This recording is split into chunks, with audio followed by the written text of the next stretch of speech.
আল্লাহর হাবিব সাল্লাল্লাহু আলাইহি ওয়াসাল্লামের বয়স তখন ৩৫। বয়স কত? মজার একটা ঘটনা খেয়াল করে শুনবেন। বয়স কত? ৩৫। কাবা ঘরের পুনর্নির্মাণ হবে। কাবা ঘরের ৪টা কর্নারের একটা কর্নার আছে আর রুকনুল হাজারিল আসওয়াদ, যেখানে হাজরা আসওয়াদ পাথর থাকে, ওইটাকে সরানো হয়েছে। এখন কাবা ঘরের নির্মাণ শেষ। ওই হাজরা আসওয়াদ পাথর নিয়ে এটার কর্নারের মধ্যে সেট করা হবে। কিন্তু কে রাখবে? কারণ হাজরা আসওয়াদ তো যেন তেন পাথর নয়, জান্নাতি পাথর। কিয়ামতের দিন এই পাথরের ভেতরে আল্লাহ একটা জিহ্বা দিবে, দুইটা চোখ দিবে। এই পাথর বলবে, আল্লাহ এই লোকগুলো আমারে চুমু দিয়েছিল, এর উসিলায় আজকে তুমি তার জান্নাতে ঢুকায় দাও। তো এটা অনেক সম্মানিত পাথর, এই পাথরকে বহন করাটাও সম্মানিত। ৪ দলের মক্কার ৪ নেতা বলে এই সম্মান আমরা হাতছাড়া করতে চাই না, কেউ এই পাথরে হাত দিতে পারবে না। এক নেতা কয় আমি নিব, আমি নিয়ে এটা কাবা ঘরে রাখবো। দ্বিতীয় নেতা বলে না, এই পাথর আমি অন্য কাউরে দেব না, এটা অনেক সম্মানের, অনেক প্রেস্টিজিয়াস ইস্যু, আমি এই পাথরটা হাতে নিয়ে কাবা ঘরে রাখবো। তৃতীয় নেতা বলে না, রক্তের গঙ্গা বইয়ে দেব, কিন্তু এই পাথর কাউরে দেব না। চতুর্থ নেতা বলে না, আমি নেব। কিলাকিলি আছে না নাই? পাথর কয়টা? নেতা কয়জন? ৪ জন। কিভাবে এই সম্মানিত পাথর নিয়ে সেট করবে? কেউ মীমাংসায় যেতে পারে না। এক মুরব্বী বলে, থাক আজকের জন্য এখানেই সবার মুলতবি, আগামী দিনে এই মসজিদুল হারামের দরজা দিয়ে প্রথম যে ঢুকবে সে সিদ্ধান্ত দিবে। আল্লাহর মেহেরবানি, এর পরের দিন এই পথ দিয়ে ছুটে এসেছে বিশ্বনবী মুহাম্মদ। সুবহানাল্লাহ পড়বেন না? সুবহানাল্লাহ পড়েন আওয়াজ করে। কামলিওয়ালা নবী প্রথম আসলেন, সবাই খুশি, জামিন রাদিনা বি। আরে আলামিন আসছে, আলামিন আসছে। সবাই বিশ্বনবীকে বললেন এই এই ঘটনা। কেউ তো পাথর ছাড়তে চায় না। পাথর হইল একটা, নেতা কয়টা? এখন কে এই পাথর নিয়ে রাখবে? এই নিয়ে মারামারি। আল্লাহর হাবিব সাল্লাল্লাহু আলাইহি ওয়াসাল্লাম বললেন, তাই হালুম্মা ইলাইয়া সাওবান, একটা কাপড় নিয়ে আসো, আমি এখনই সলিউশন করে দিচ্ছি। সুবহানাল্লাহ নাই? কাপড় নিয়ে আসা হলো। বিশ্বনবী বললেন, কই পাথর? সবাই বলল এই পাথর।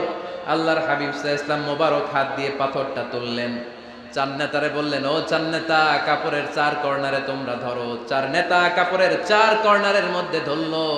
বিশ্বনবী নিজ হাতে পাথরটা নিয়ে কাপড়ের মাঝখানে রেখে দিলেন। এবার বিশ্বনবী আগে আগে যায়। ৪ নেতারে বললেন, ৪ কর্নার ধরে পাথরটারে নিয়ে আমার পেছনে পেছনে আসো।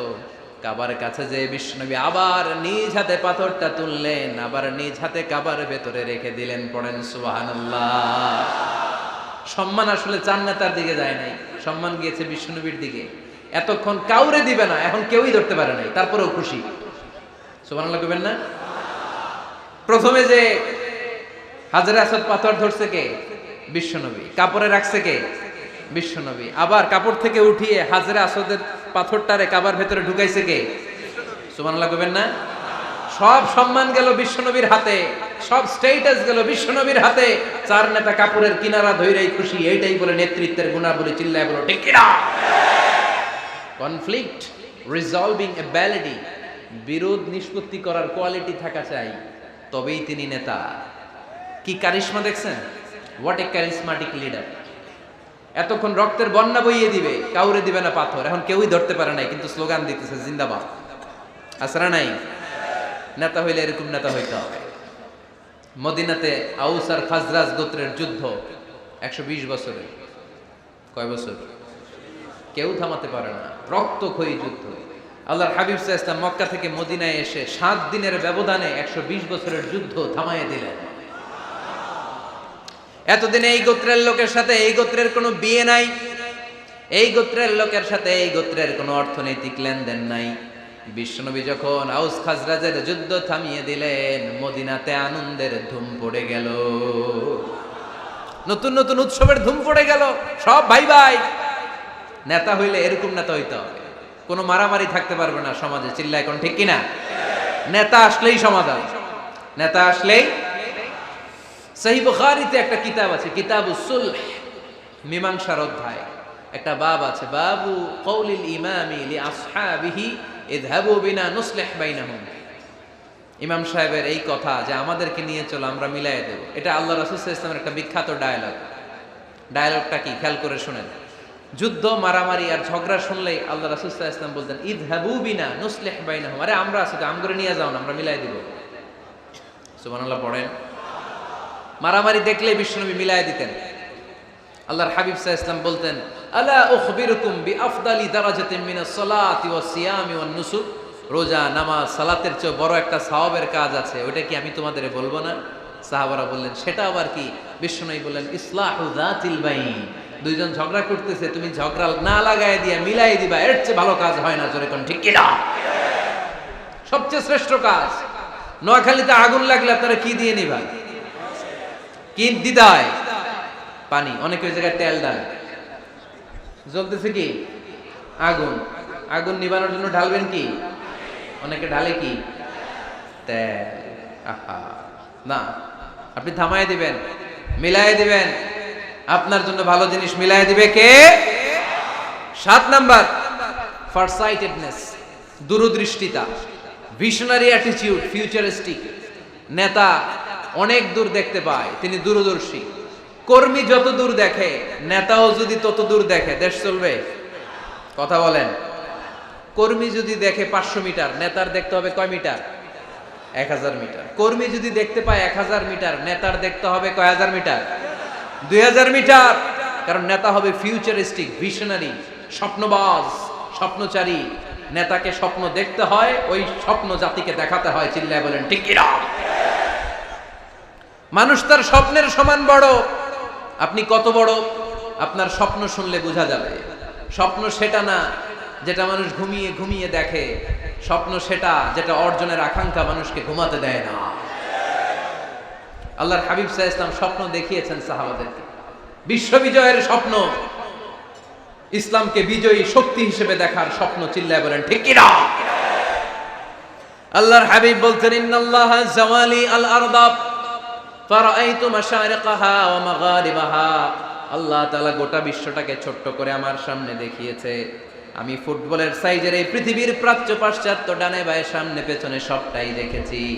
ওয়া ইন্না মুলকা উম্মতি সায়াবলুগু মা জুবিয়ালি। যত দূর আল্লাহ আমারে দেখিয়েছে, তত জায়গায় লা ইলাহার পতাকা পথ পথ করে একদিন উড়বে। কোন একদিন এদেশের আকাশে কালিমার পতাকা উড়বে। সেদিন সবাই খোদাই বিধান পে দুঃখ বেদনা ভুলবে। এটাই আমাদের স্বপ্ন। চিল্লায় বলেন ঠিক কিনা? স্বপ্ন দেখতে জানতে হয়। সুলহে হুদাইবিয়া চলতেছে, সন্ধি। 1400 সাহাবা নিয়ে বিশ্বনবী মক্কায় আসলেন উমরা করতে। কাফেররা বলে, গো ব্যাক, অ্যাবাউট টার্ন, ফিরে যাও, হবে না। আল্লাহ রাসূল সাল্লাল্লাহু আলাইহি ওয়াসাল্লাম অনুরোধ করলেন, দাও না, উমরার নিয়ত করে এসেছি। ইজার আর রেদা পড়ে কাফেররা বলে, না, আগামী বছর, এই বছর হবে না, চুক্তি করো। চুক্তির মধ্যে লেখা হলো, মা খাবা আলাইহি মুহাম্মাদুর রাসূলুল্লাহ। ঠিক আছে, চুক্তি 10 বছরের, মুহাম্মদ রাসূল সাল্লাল্লাহু আলাইহি ওয়াসাল্লামের পক্ষ থেকে চুক্তি। কাফেররা বলে, না, আমরা তো তোমার রাসূলুল্লাহ মানি না। তোমার রাসূলুল্লাহ মানলে তো মা সাদাদনাকা আলা শাই, তোমার সাথে কোনো ঝগড়াই নেই, রাসূলুল্লাহ কাটো। সাহাবীরা তেড়ে উঠলেন। ওমরে ফারুক বলেন, মুখ সামলে কথা বল। সুহাইল ইবনে আমির, তোর জিহ্বাটা আমি টেনে ছেড়ে ফেলবো, সাবধান। আমার নবী শেষ নবী, শেষ রাসূল মুহাম্মদ রাসূলুল্লাহ কাটার ক্ষমতা কারো নাই। আমি ওমর বেঁচে থাকলে কেউ কাটতে পারবে না। বিশ্বনবী বললেন, ওমর সরে যাও, কেটে দাও। সুবহানাল্লাহ কইবেন না? মুহাম্মদ রাসূলুল্লাহ কাফেররা মানে না। কাফেররা কয়, তুমি লেখো মুহাম্মদ ইবনে আব্দুল্লাহ, আব্দুল্লাহর বেটা মুহাম্মদ। কারণ মুহাম্মদ রাসূলুল্লাহ যদি এই সন্ধিতে থাকে, চুক্তি, তার নিচে আমরা সিগনেচার করি, তার মানে এটাই প্রমাণ হয়ে যায় আমি তোমাকে রাসূল বলে মানি।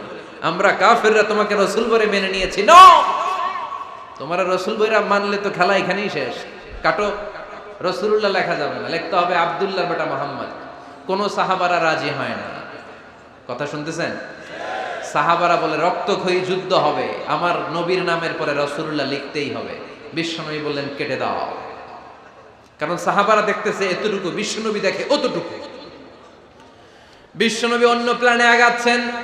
বিশ্বনবী ভাবলেন, 10 বছরের যুদ্ধ বিরতি যদি হয়ে যায়, আমি আমার লোকদেরকে ঠিক করব। আমি তারবিয়া, তালিম, তাহজিব, তামাদ্দুন দিয়ে মদিনাটাকে একটা কল্যাণ রাষ্ট্রে পরিণত করব।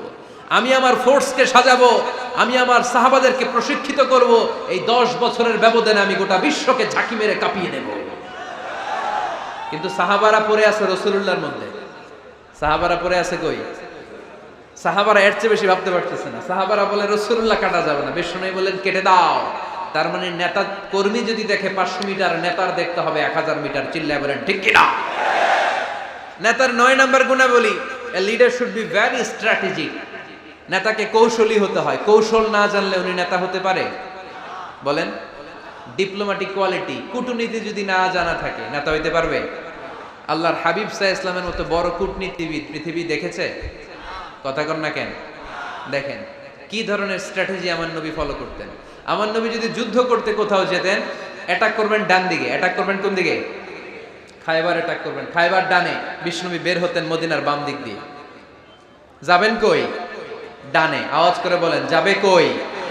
কিন্তু মদিনা থেকে বের হইতেন কোন দিক দিয়ে?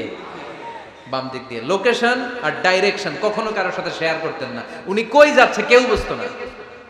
বাম দিক দিয়ে বের হয়ে অনেক ঘুরে তারপরে ডান দিকে যেতেন। সুবহানাল্লাহ পড়বেন না? অ্যাটাক করার সময় 3টা অপশন দিতেন, choose any of the options.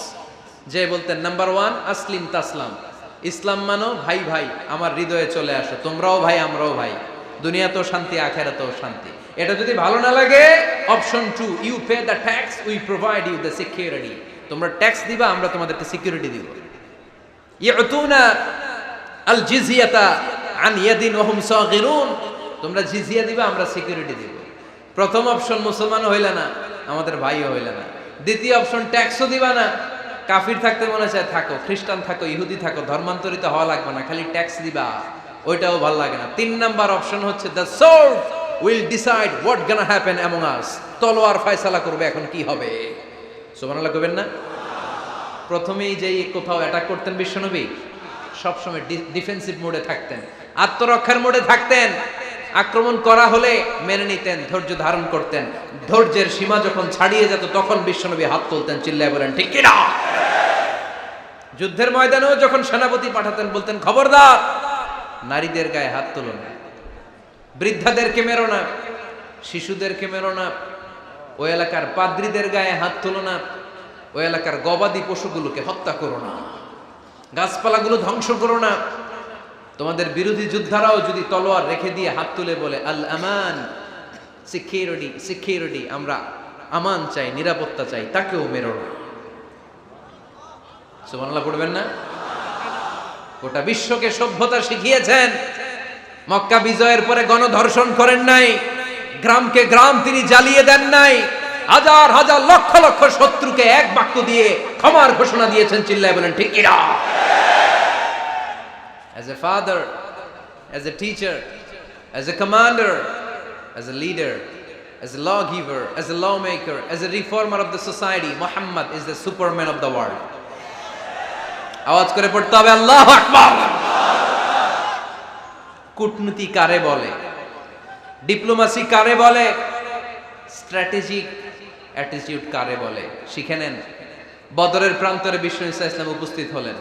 ওই যে কাফেরদের তাবু, কাফেররা আসছে 3 দিন আগে, মুসলিম সৈনিকরা পৌঁছলেন 3য় দিন। এসে বিষ্ণু ঈসা ইসলাম সবাইকে বললেন কত হতে পারে কাফের, কেউ বলতে পারে না। 2 জন রাখাল পেয়ে জিজ্ঞেস করলে, এই রাখাল কয়দিন ধরে আছো? আমরা 1 সপ্তাহ ধরে বদরে আছি। শুনতেছেন?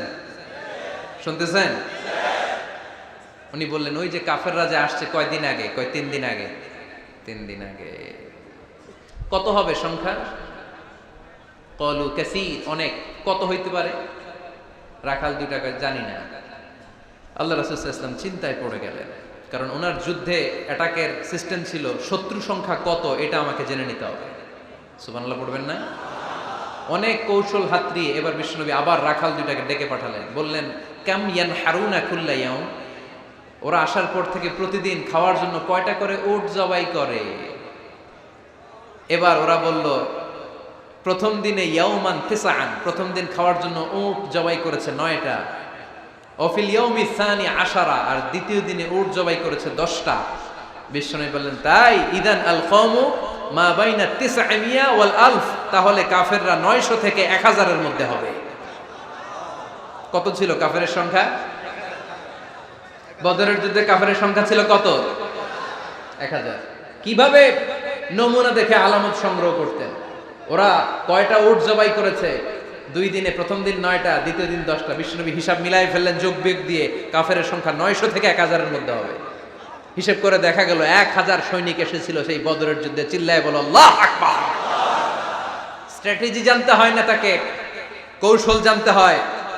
সর্বশেষ নেতার যে গুণ, এটা বলে শেষ করব, সাকসেশন ম্যানেজমেন্ট। নেতা ভালো নেতা বানায়া যায়, ঠিক কিনা? A good leader produces a good leader. একজন ভালো নেতা তখনই ভালো নেতা যখন সে নতুন করে ভালো নেতা তৈরি করে দিয়ে যায়, ঠিক কিনা? সে যদি নতুন নেতৃত্ব তৈরি করে দিয়ে না যায়, সমাজ চলবে?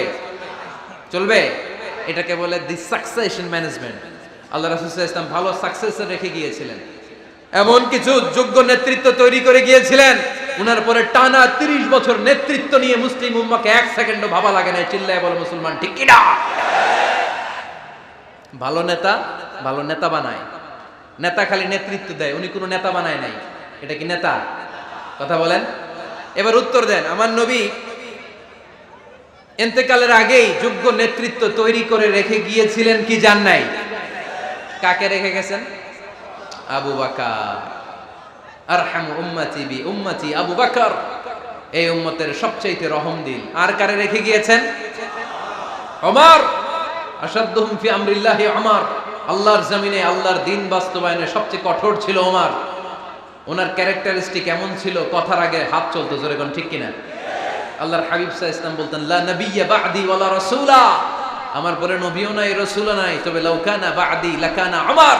আমার পরে যদি নবী হওয়ার যোগ্যতা কারো থাকে, আমার ওমরের সেই যোগ্যতা আছে। প্রভু তুমি বলেছো রাসূল দেবে না, বলনি দেবে না ওমর, বলনি দেবে না হামজা তারি, খালিদ বিজয় সমর। প্রভু তুমি বলেছো রাসূল দেবে না, বলনি দেবে না ওমর, বলনি দেবে না হামজা তারি, খালিদ বিজয় সমর। প্রভু তুমি বলেছো রাসূল দেবে না। সুবহানাল্লাহ পড়েন।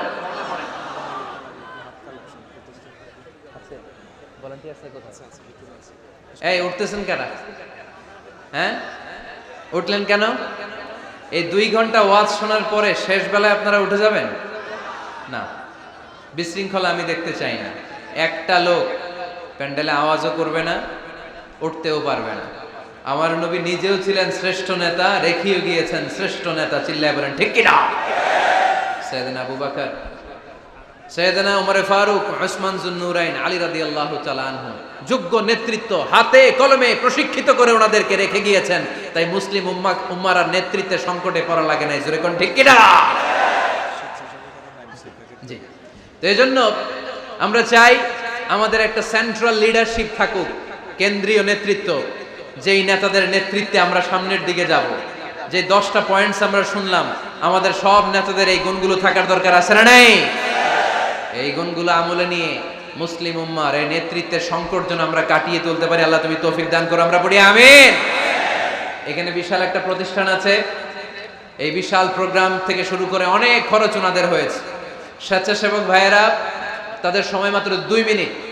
এই 2 মিনিটে প্যাকেট নিয়ে আপনাদের সামনে যাবে। যার যতটুকু সুযোগ হয়, আমরা কেউ বাদ যাব না। এই প্রোগ্রামের জন্য এবং এই বিশাল মাদ্রাসার জন্য আমরা মুক্ত হস্তে দান করে যাব। এই উঠতেছেন কেন? উঠলেন কারা কারা?